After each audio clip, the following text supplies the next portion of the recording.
Thank you, Michael, for that endearing introduction. John, please join me here.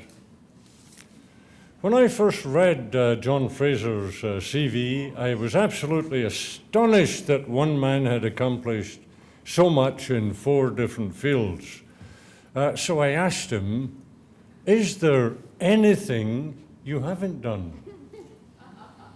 And he replied, yes, Ed, I have never done a day's work in my life. I've been having way too much fun. And that is true. John, I would like to induct you into the Canadian News Hall of Fame now.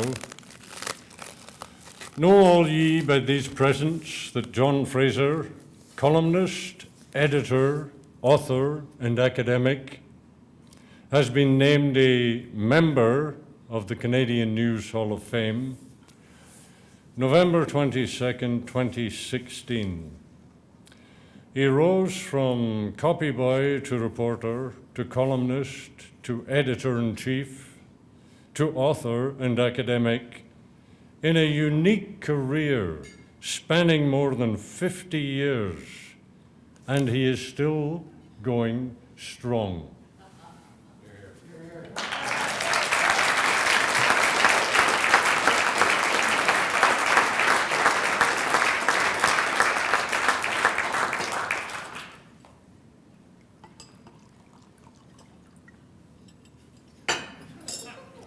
Water. Thank you to Ed and to the Hall of Fame and the Toronto Press Club.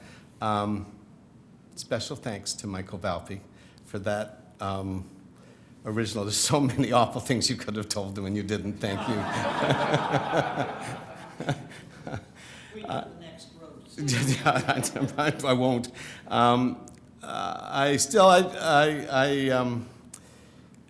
I'm bemused and delighted by this honor.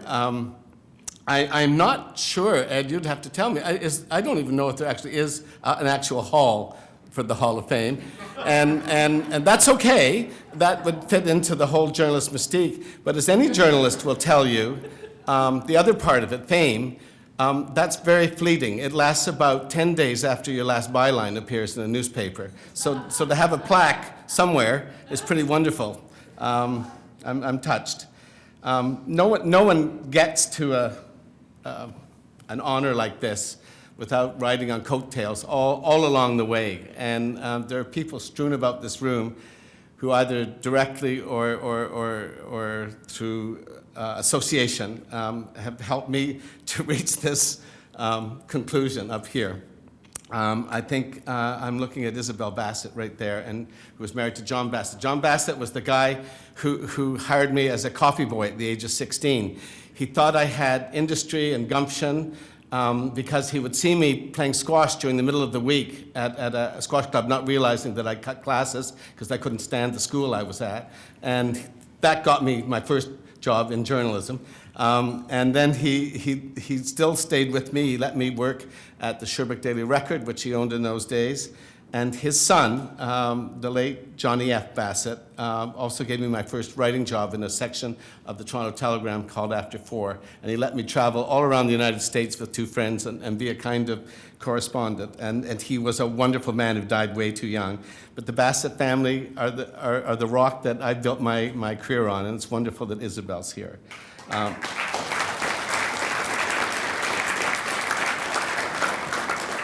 There's no one from the Herder family in Newfoundland who gave me my next big chance to be a correspondent for 4 years while I was at university down there. I went to Newfoundland because it was as far away from Toronto as I could get with water in between at a tuition that I could afford.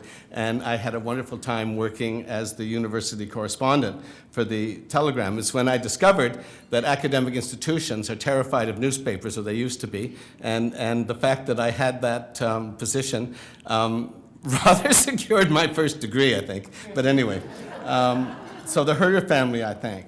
The Globe and Mail, I had a fabulous time, but it was after I came back to the Telegram. which was the only place that would hire me. I tried to get to the Star, and they wouldn't have me. I tried to get to the Globe, and they certainly wouldn't have me. So I went and worked on the overnight police desk of the Toronto Telegram, and I did that for 6 dramatically interesting months. And then the post of music critic came up, and so I applied for it. And I amazingly got it, because I was just young. And the first assignment they gave me was to cover the Vienna State Opera Ballet, which was dancing at the O'Keeffe Center with Dame Margot Fontaine, who was well past it, in a way, but she had a big name. So I said, I'd been precisely to one performance of the Nutcracker. And I said, I didn't say, I don't know anything about ballet. I just said, why me? And it was another era when you hear what he said to me, but it never left me. He said, because you do all the faggot stuff around here. So I went off, and I wasn't stupid. I reviewed Margot Fontaine's curtain calls because they were beautiful. And there was a dancer of the Vienna State Opera Ballet who was a bit large, and I made a cruel comment about his weight and said if Wiener Schnitzel and Schnapps could dance, they'd look like the Vienna State Opera Ballet. And that made my fame in those days as a dance critic, and I never looked back. But I had the great good fortune to be taken up by mentors, Betty Oliphant, Eric Brune, the great figure at the New York City Ballet. They all let me come and go backstage to come to classes, and I learned to be a pretty good dance writer. At least I was 2 steps ahead of everyone else that was reading the stuff, and that was about the right level for Toronto in those days. And then at the end of it, there was this amazing, amazing incident with Baryshnikov. From there, I got into foreign correspondence jobs. I got sent to England. I got back. I did editing jobs. And then on a fateful day, a man over there let me edit his magazine. Saturday Night had just been purchased by Hollinger. And my boyhood friend, Conrad Black, interviewed me and allowed me to edit this wonderful, wonderful magazine that was sort of like New Yorker and Vanity Fair and New Republic all wrapped up into one. I have to dispute one point you made about the fortune I made Conrad at Saturday Night. He very kindly always said that the losses were a pinprick. I think I almost got it up to a hemorrhage, but he stood by me the whole time. You need to know something about Conrad. I've known Conrad since I was a boy, since I was 10 years old. We were at Upper Canada College together. We both left under our separate clouds, but there was one occasion when I was up at what was called the tuck shop. I think I was still in the prep. And there were bullies, and there was 2 boys being bullied, one guy named Jerry Hazelton and myself, by guys who were actually saying some pretty awful things, and one of them had already taken my chocolate bar, which I almost handed to him. He was so big. But Conrad had size and bulk, but also he had adjectives. He had the most amazing adjectives of any human being I have ever known. And he withered this guy. I'll never forget it. He just shamed him. He said, pick on people your own size, and off he went. And then years later, when I worked for him at Saturday Night, I got myself into a funny situation with a very important article about what happened to German prisoners of war at the end of the war. There was huge losses, and it had always been described that these German soldiers had died under Soviet care. And it turned out that, in fact, there was a much more complicated picture in the Allied camps. And we ran a big story, which was as backed up as one could, but it got perilously into the territory of Holocaust denial by implication. And I knew we were in some trouble. And the proprietor, who never gave me trouble, I mean, he certainly has views about some of the things I published, but he never did anything less than support me. And he gave me the pathway out of this potential trouble. He said, treat the whole thing as a seminar. Keep the letters coming in from all sides. Do it for up to 6 months of the magazine, issue after issue, so that people can see there is a real disputed historical event happening there. And I would say he rescued not only Saturday Night, but you also rescued my career. And I'm really happy to have a chance to acknowledge that in public here with everyone.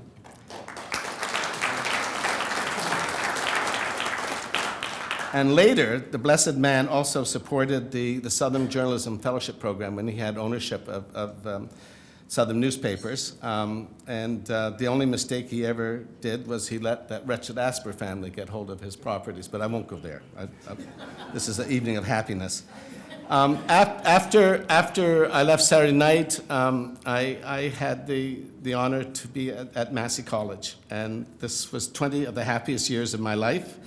And I was given specific responsibility to look after the Southern Journalism Program. That was one of the most public-spirited endeavors by newspaper publishers of the Southern group, particularly Sinclair Balfour, and who was for mid-career journalists to get a period of time off studying whatever they wanted.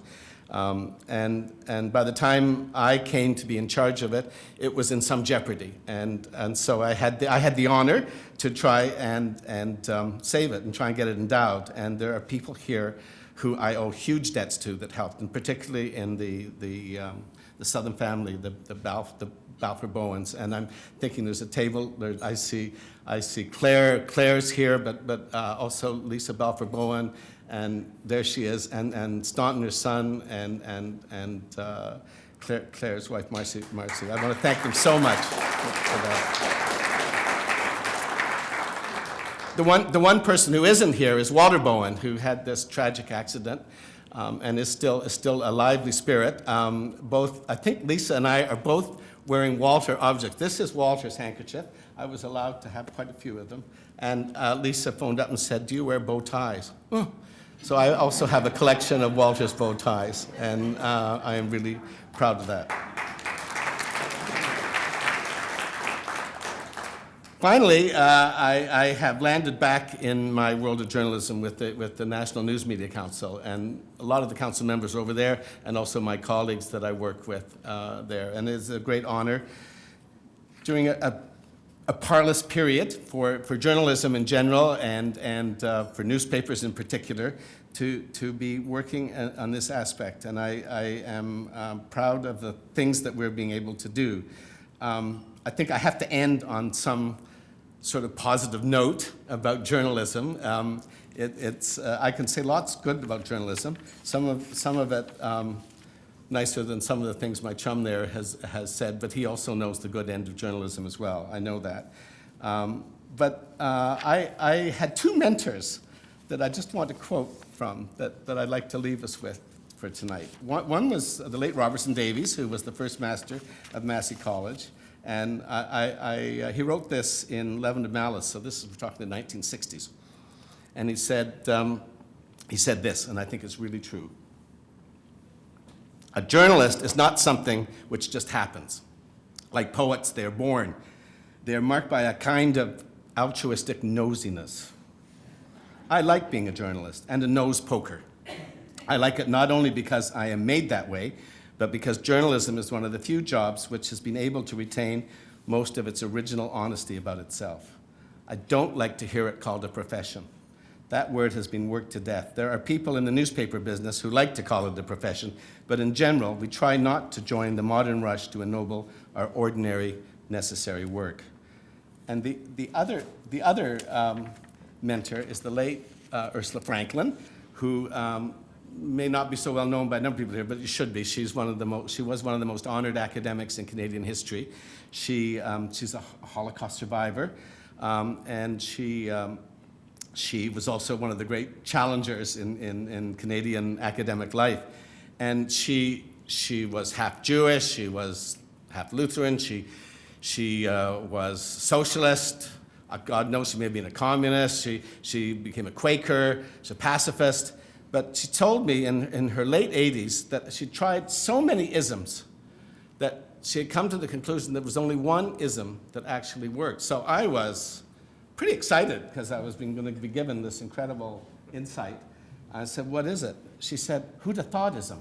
You know, the world's going along, you think you understand everything, two planes crash into a building, and suddenly everything's changed.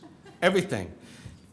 We could cite the who'd have thoughtism to the recent election in the United States, but it still has to be dealt with. And I think that these two quotes dovetail, and no matter what the agency, there will be official and unofficial snoopers and storytellers.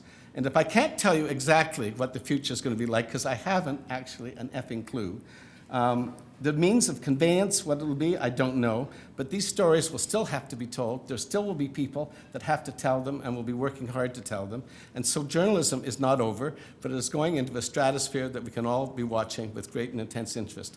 Thank you for this great honor. Merci mille fois.